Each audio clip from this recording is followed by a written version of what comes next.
comes the hardest working sound effects man in the business, Barry Koch.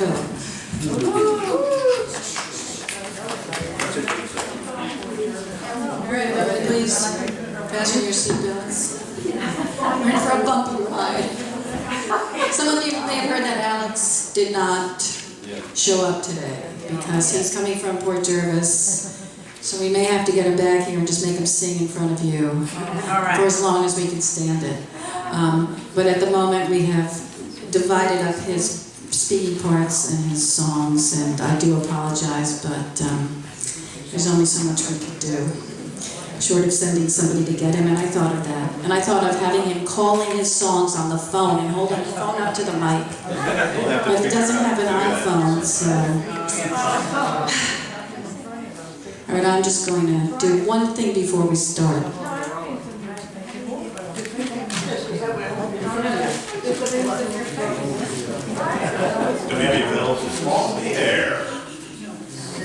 So, well, please have a round of applause for these guitar stylings of John Roesemann, who's in that curtain.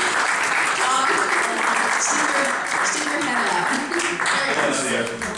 He's being coy. Okay, so good afternoon. I am absolutely astonished to see everybody who came out today, which is just, I'm very proud of you. You should know that we are the only library in the county that is open today. Wow. Not just because we had a show, but because that's what we do. We like to show up the other libraries. They don't like us. So, my name is Laura Grunwerg, and I am the director of the Blauvelt Free Library, and I am delighted you could be here today. This is our 4th annual old-fashioned holiday special, a simulated live, old-timey radio broadcast. And this year, we took our inspiration from both a classic movie featuring one of cinema's most beloved underdogs, and also from a popular PBS television series. And today we are honoring one of America's most popular pastimes, the sport of bowling, which has never quite achieved the thrilling and dramatic status of, say, boxing, but, well, we're here today to change all that. And if you think there's nothing entertaining about bowling, this show might just not change your mind. And during intermission, we do have that table of sweets out there. They're under wraps. We will let you stampede into the lobby. Please don't trample one another. They were made by a local former restaurateur and chef, gourmet chef, named Aurelio Orlandini. And he and his wife prepare those, and then they sweep in here. She styles them, and then they sweep out. So it's quite a feat.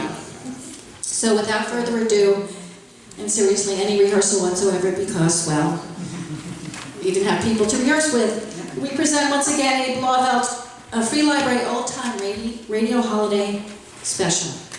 And just give it up for John, because he is sight reading Alice's part. That's the man behind the curtain, Fran's husband. He sat through some rehearsals, so...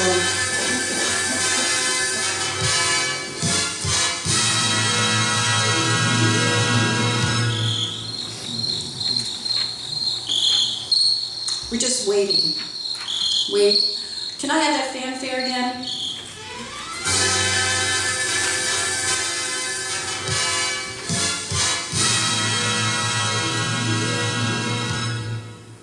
Hey, by the way, just what are we waiting for?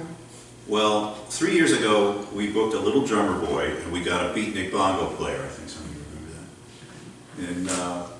In 2014, they sent us a plumber instead of a drummer, and last year we got a kid who hummed instead of drummed. So now what? We've run out of words that rhyme with drummer? Exactly. So this year I booked the Sugar Plum Fairy. Are you kidding me?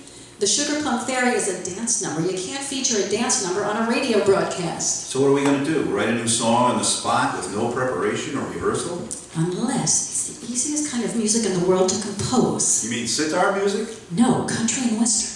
Oh, I think I have just the song.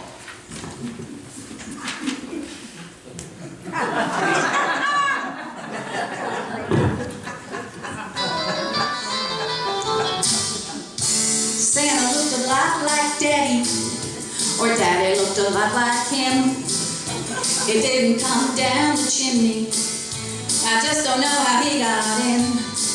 Now Mama don't talk to strangers, but Santa is a special case, which is why when he kissed Mama, she didn't slap him in the face. Whoa, Santa looked a lot like Daddy, or Daddy looked a lot like him. Well, Santa smells like milk and cookies, but this guy stunk of beer and gin. I didn't hear no rooftop reindeer, I didn't hear no sleigh bells ring. I didn't find no presents neither, I don't think Santa brought a thing. Whoa, Santa looked a lot like Daddy, or Daddy looked a lot like him. But Santa don't drive no pickup truck with customized alloy rims. Now Santa is quick and nimble, he certainly ain't no laggard. He's chubby and his cheeks are rosy, but this guy was pale and haggard. And I don't mean girls. Whoa, Santa looked a lot like Daddy, or Daddy looked a lot like him. He could have passed for Daddy's brother, you would have sworn that they was kin. Now Mama didn't see her when she poised up to him. Well, you can't imagine my trouble when Santa put the moves on Mama. Oh, Santa looked a lot like Daddy, or Daddy looked a lot like him. I thought that Mama said my daddy's name, unless Santa's got a pseudonym. When Santa left, he dropped his wallet, but I couldn't catch up to him. I guess I'll give it back next Christmas Eve when he makes a move on Mama again. Whoa, Santa looked a lot like Daddy, or Daddy looked a lot like him. It didn't come down the chimney, certainly I don't take so much to dim. Well, let's review the video footage. Is it Santa or Daddy's face? And this time next year for Christmas, I'll give my mama a can of lace. Thank you very much.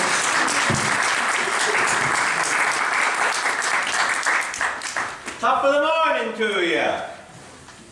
My name's Seamus O'Malley. Central Casting sent me. I'm the shusher from Derry.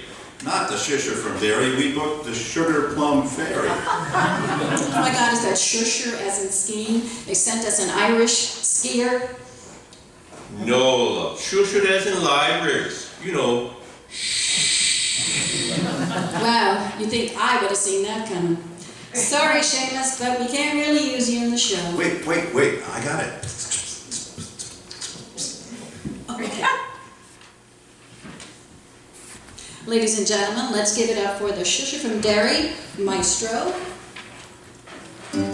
Silent night, holy night, all is calm, all is bright, round young virgin mother and child, holy infant, so tender and mild, sleep in heavenly peace,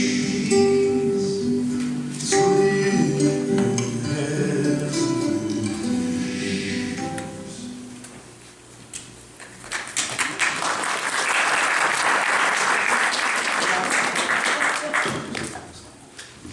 Oh, excuse me, ladies. We're trying to put on a radio show here. We were just in the middle of Silent Night. Silent night? Yeah, we got this. Silent night, bowling night, bold a spare, bold a strike, round yon ball color. Okay, that's enough, thank you, ladies. All right. Let's hear it for the... The Tidy Bowlers. From Tulane University.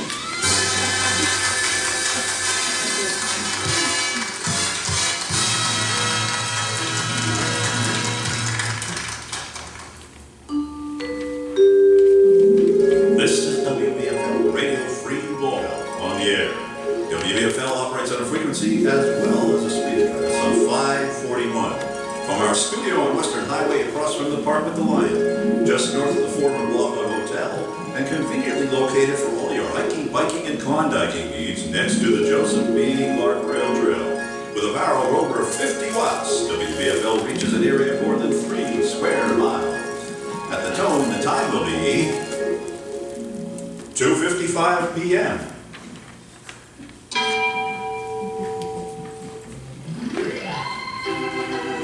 And now, Blauvelt Free Library, home to fine books and media since 1909, though not necessarily at this location, invites you to enjoy our radio drama, One Judge's Family. Judge Cornelius Isaac Blauvelt, whose forebears braved the raging waters of the Tahan Slope to carve out a homestead in the wilderness by building a Dutch sandstone colonial home, because, well, he came from Holland, he only knew how to build with rocks and happily living in colonial times. It was this Blauvelt family and its many ancestors and descendants who made the hamlet of Blauvelt and its library what it is today. In our last episode, number 308,177, young nephew Samuel joined his uncle Cornelius for some futuristic hijinks in the year 2015. This week's episode, number 308,178, stars Sterling Place as Judge Cornelius Isaac Blauvelt, Holly George as Elizabeth Blauvelt, his wife and cousin. The year is 1877. Judge Cornelius Blauvelt and his wife Elizabeth are relaxing by candlelight in the new wing of their colonial homestead when they hear a knock on the door. Uncle, are you home? Nephew Samuel, my world nephew, good to see you, my boy. What brings you to Blauveltville? I read in our Hamlet news that you were beset with financial woes. Say it isn't so, Uncle. I'm afraid it is, dear boy. I entered into an ill-advised business venture while I was running for a judgeship. Your uncle started a school to help aspiring businessmen gain from his entrepreneurial expertise. Maybe you have heard of it, Judge University. Judge, you? Can Judge Cornelius Blauvelt stave off financial ruin and save his Blauveltville farm from foreclosure? Find out after this word from our sponsor. Let's face it, folks, dating in the 21st century is a hassle. Even with all of the amazing technological advancements in the romantic audience, all of our information-based, metadata-laden romance sciences, all of our matching algorithms, when that first date pops up on your calendar, you still feel the hot tingle of nerves. After all, we're still just bundles of neurons piloting around our Nike-meat robots. We stutter, we trip, we make faux pas after faux pas. We reveal our extensive action figure collections much too soon. If only there was a way to take our flawed humanity out of the equation. Well, now there is. Introducing DateMate, the new social supplement designed to bring you closer to robotic perfection. Nervous tics and shaking hands disappear as DateMate courses through your system, completely deadening your pesky human emotions. Marvel as all the pressure of dating vanishes. After all, nothing's at stake if you don't care about the outcome. Why, your date could drop dead in your soup and you wouldn't twitch it around. Talk about freedom. And that's not all. The indentured programmers at Nick's Ethic Labs have created their own dating app to match date-maters together. Take your dating to the next level with a partner who arrives as cold and calculating as you are. Trade family medical histories while you discuss the earning potential of your offspring.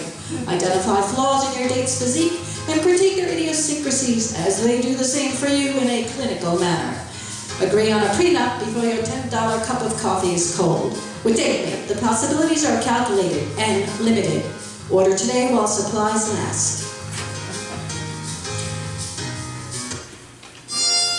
And now, once again, we return to our radio drama, One Judge's Family, where we hear nephew Samuel say, Judge University? What a fabulous idea. What were you teaching? Would that I were teaching, but who has the time? I hired the best minds in the county. The guy who shoes my horses, the glockenspiel player in my band, the gramophone jockey at the church social. Just what type of courses did you offer? Why, all the things your uncle is known for. Sheep shearing 101, starting a railroad in your own backyard, and the cornerstone of his curriculum, real estate development for doomcuffs. What an ambitious agenda. You could hardly be expected to tear yourself away from your vast empire to take on such a burden. I myself teach the spinning class. You teach exercise classes? What exercise? The spinning wheel. Uncle, some of the students said you took their money, but they didn't learn any of your trade secrets. It's no secret that when you trade with Indians for 5,000 morgans of land, you're gonna need minimum 75 fathoms of black wampum, 100 fathoms of white wampum, guns, pistols, blankets, kettles, coats, 3 large hoses, 8 small hoses, 40 pounds of gunpowder, 50 lead bullets, 10 shirts, 12 pairs of socks, a cutlass, 3 wedges, 2 acres of rum, and 4 casks of beer. They want my trade secrets? They can't handle my trade secrets. Stay with us until next time on One Judge's Family when we hear Judge Blauvelt say, Excuse me, remember me, Seamus O'Malley? I was mistakenly sent here by Central Casting. But the thing is, I only get paid for this gig if someone sings me song. Be my guest. Ladies and gentlemen, Seamus the Shusher from Derry with someone else singing his song. Here we go, here's another. Here goes nothing.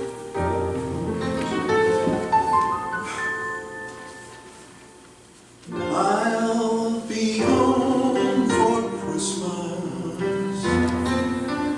You can count on me. Please have snow and mistletoe and presents by the tree. Christmas Eve will find me where the love light beams. I'll be home for Christmas, if only in my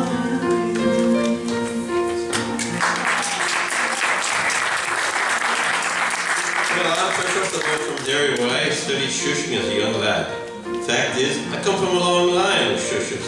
My mother was a shusher, my father was a shusher, my sister was a shusher. I can shush in the top register, I can shush in the bottom register. Must be the derriere. I'll be home for Christmas. You can count on me. Please have snow and mistletoe and presents by the tree. Alice can get that right. Christmas Eve will find me where the love light beams. I'll be home for Christmas, if only in my dreams. If only in my dreams.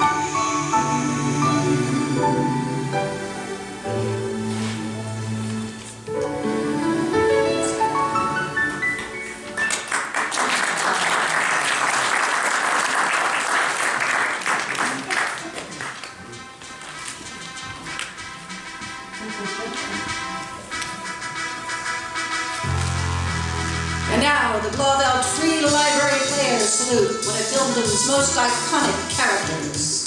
The man who rose through the mean streets of Philadelphia with the help of a craggy trainer, a nearsighted pet store clerk, and a slab of beef to become a champion bowler. Schlocky. Rolling balls now, smelling strong now. Da da da da da da da da da.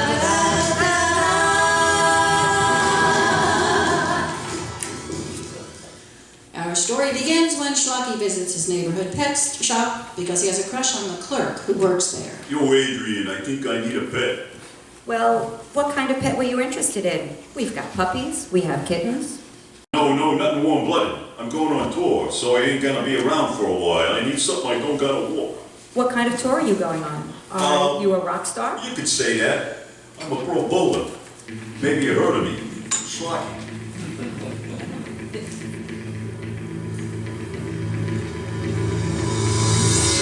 Sizing up the shoes for his feet, found a ball that fits his hand grip, checks his stance, nowhere to retreat, face the pins and come alive.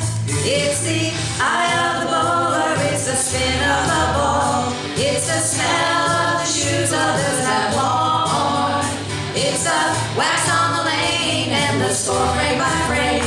It's the thrill of the game and the eye of the bowler. Nope, sorry. What about Schlocky Ball Bowler? That's the name I roll under. I don't really follow bowling. Maybe you'd like a turtle. Well, I usually use a bowling ball, but it's got a hard enough shell. No, I meant a turtle for a pet. We've got 2 turtles you can choose from. 2 turtles. Nah, I couldn't break up a sec. That would be like splitting up Sonny and Spare. I think you mean Sonny and Cher, and they have split. Oh, was it a 2-7 split or a 4-6-7-10 split? Did I tell you it was a bowler? You might have mentioned it. You could buy both turtles. Then they'd have each other for company when you're on tour. Absolutely. And hey, maybe you'd like to personally deliver them to my apartment in person. Oh, I couldn't do that. I've never been to a man's apartment before. Oh, yo, Adrian, wait a minute. Something you should know about me. When I'm in training, I can't have, hanky-panky with females of the opposite sex. At least you'll have the love of your turtles. Yeah, what do you call that? Air-conditional love? I think you mean unconditional love. Non-conditional? That's a good one, because nuns don't get nothing. You know what I'm getting at. Adrian, I'm glad you've never read a no convention. I think you mean convent. I never entered a convent. Hey, I ain't never entered no convent either unless there's a bowling tournament there. The nuns have a bowling team? Absolutely, the Holy Rollers. Well, they do not take the name of the Lord in vain lanes. I gotta tell you, they was a tough bunch. You said you were going on tour? Absolutely. I got a title match with the #1 bowler in the country, Pro Bolo Creed. Well, I wish you luck, Schlocky. Yo, Adrian, why don't you just come on tour with me? You could be my dumb luck charm. I think you mean good luck, John. Adrian, nothing for nothing, but you got a lousy habit of correcting my usage of the English language.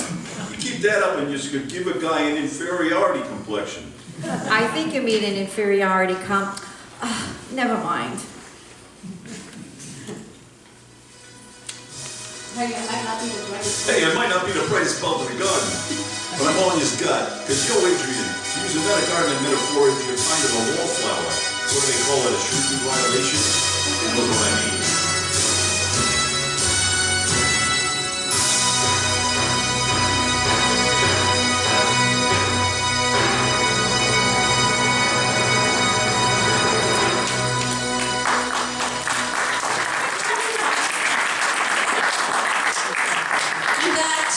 Brings us to the conclusion of Act 1, and not a moment too soon.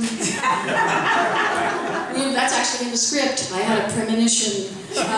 We invite you to storm into the lobby and partake of our table of sweets, and when we return, we'll have the thrilling outcome of Schlocky's championship match and the Ballad of Schlocky Ball Bowler.